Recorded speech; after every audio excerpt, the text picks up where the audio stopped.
उत्तराखंड से बहुत ही चौंकाने वाली खबर आ रही है। उत्तराखंड के रामनगर में वन विभाग की जमीन पे 1000 घुसपैठियों ने बाकायदा अपना मकान बना लिया है। 1000 परिवार, उसमें से 4000 ने तो वोटर लिस्ट बनवा लिया है। 4000 का वोटर आईडी में नाम भी जुड़ गया है। पहले वहां 1 आया, फिर 2 आए, फिर 3 आए, फिर 4 आए और अब 1000 परिवार आ गए। जो वन विभाग की जमीन पे कब्जा किया, उस पूरी कॉलोनी का नाम रख दिया रहमत नगर।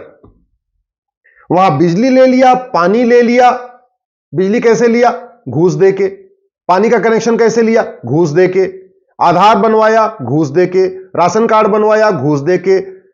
बर्थ सर्टिफिकेट बनवा लिया, घूस देके। ड्राइविंग लाइसेंस बनवा लिया, घूस देके।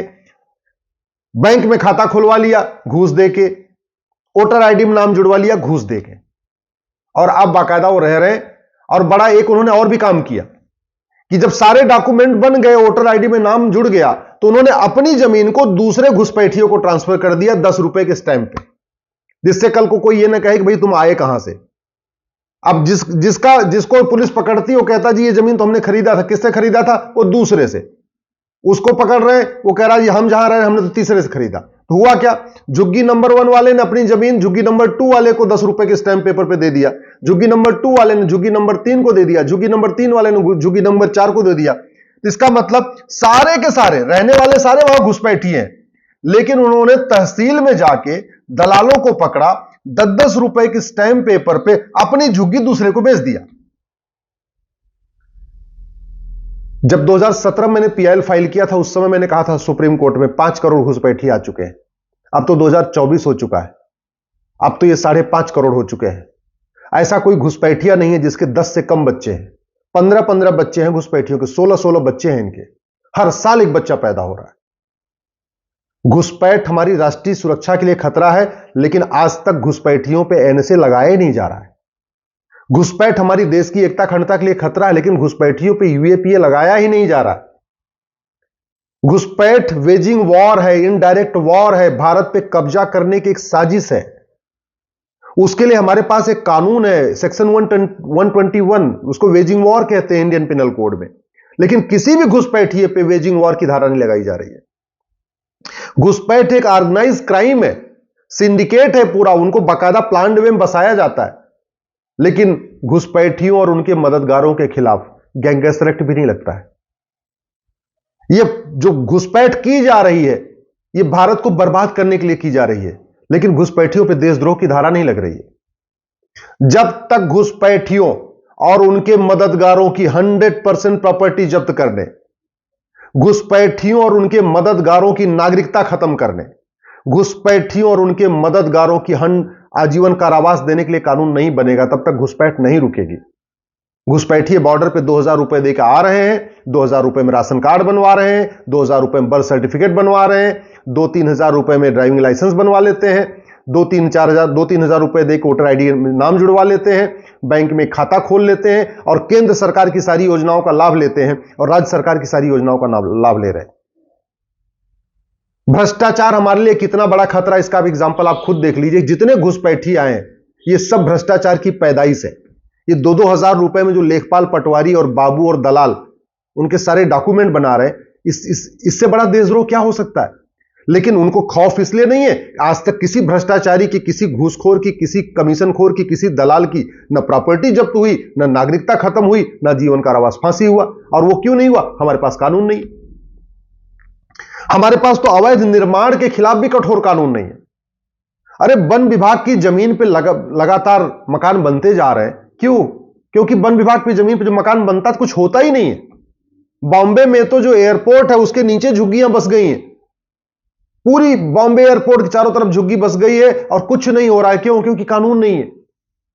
मैं फिर से कह रहा हूं, अवैध निर्माण करने वालों की 100% प्रॉपर्टी जब्त करने, अवैध निर्माण करने वालों की नागरिकता खत्म करने, अवैध निर्माण करने वालों को आजीवन कारावास देने के लिए जब तक कानून नहीं बनेगा, तब तक सड़क के किनारे भी अवैध निर्माण होगा, एयरपोर्ट के किनारे भी अवैध निर्माण होगा, वन विभाग की जमीन पे भी निर्माण होगा, गोचर जमीन पे भी निर्माण होगा, बंजर जमीन पे भी निर्माण होगा, पार्क पे भी अवैध निर्माण होगा, बस अड्डे के किनारे भी निर्माण होगा, रेलवे स्टेशन के किनारे भी अवैध निर्माण होगा। कानून इसको रोक पाएगा?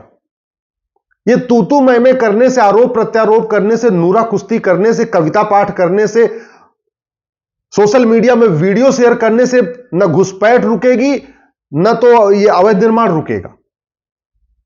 केवल प्रॉब्लम की चर्चा करने से डेमोग्राफी में जो बदल रही उसमें कोई परिवर्तन नहीं आएगा। परिवर्तन तब आएगा जब दंड व्यवस्था ऐसी हो कि भारत में घुसपैठ करने के पहले आदमी का दिमाग कांप जाए। घुसपैठ तब रुकेगी जब घुसपैठियों की मदद करने से पहले आदमी 100 बार सोचे कि अगर हमने घुसपैठिए का आधार बना दिया, राशन कार्ड बना दिया, हमें आजीवन कारावास हो जाएगा, फांसी हो जाएगी, हमारी 100% प्रॉपर्टी जब्त हो जाएगी।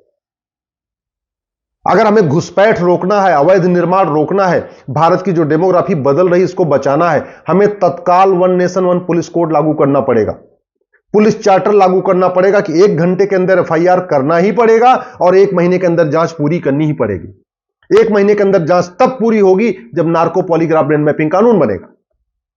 ये जितने 1000 परिवार वहां पे कब्जा करके बैठे हैं, जिन्होंने रामनगर में रहमत नगर बसा दिया है, 10 घुसपैठियों को पकड़िए, उनका नार्को टेस्ट करिए, पॉलीग्राफ करिए, ब्रेन मैपिंग करिए, वो पूरा बता देंगे कि कौन उनको लाया, कौन उनकी मदद किया, किसने राशन कार्ड बनाया, किसने वोटर आईडी बनाया, किसने बर्थ सर्टिफिकेट बनाया, किसने किसने बसाया, सब बता देंगे वो। कौन कौन नेता उनका पनाहगार है, कौन कौन नेताओं ने उनकी मदद किया, सबका नाम ले लेंगे। लेकिन नार्को पॉलीग्राफ ब्रेन मैपिंग कानून बनाना पड़ेगा। अगर आपको घुसपैठ रोकनी है, अवैध निर्माण रोकना है, जो डेमोग्राफी बदल रही है इसको रोकना है, तत्काल भारत में जुडिशियल चार्टर लागू करना पड़ेगा। जजों की अकाउंटेबिलिटी फिक्स करनी पड़ेगी। कोई एडजमेंट नहीं, कोई तारीख पे तारीख नहीं, साल भर के अंदर मुकदमे का फैसला।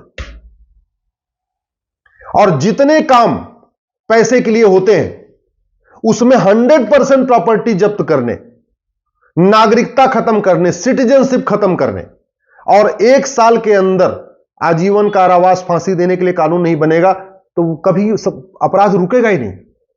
अल्टीमेटली जो घुसपैठियों की मदद करते हैं पैसे के लिए, जो घूसखोरी करते हैं, कमीशनखोरी करते हैं, दलाली करते हैं घुसपैठियों के लिए, बॉर्डर पे इंटर कराते हैं, पैसे के लिए करते हैं ना। तो जब तक उनकी 100% प्रॉपर्टी जब्त नहीं होगी, उनकी सिटीजनशिप खत्म नहीं होगी, भैया ठीक है तुम भारत में रहो, यहां खाओ पियो, जेल में सड़ो, तुम्हारी नागरिकता नहीं होगी, तुम कभी भारत के नागरिक नहीं कहलाओगे आगे से। जब तक ये टेरर नहीं होगा ना, तब तक घुसपैठ नहीं रुकेगी, तब तक डेमोग्राफी हमारी बदलती रहेगी और तब तक घुसपैठ ही अवैध निर्माण करते रहेंगे। अगर वास्तव में हम चाहते हैं यहां पे कि भ्रष्टाचार खत्म हो, तो हमें वन नेशन वन टैक्स लगाना ही पड़ेगा। वन नेशन वन टैक्स के बिना भ्रष्टाचार को खत्म करना नामुमकिन है।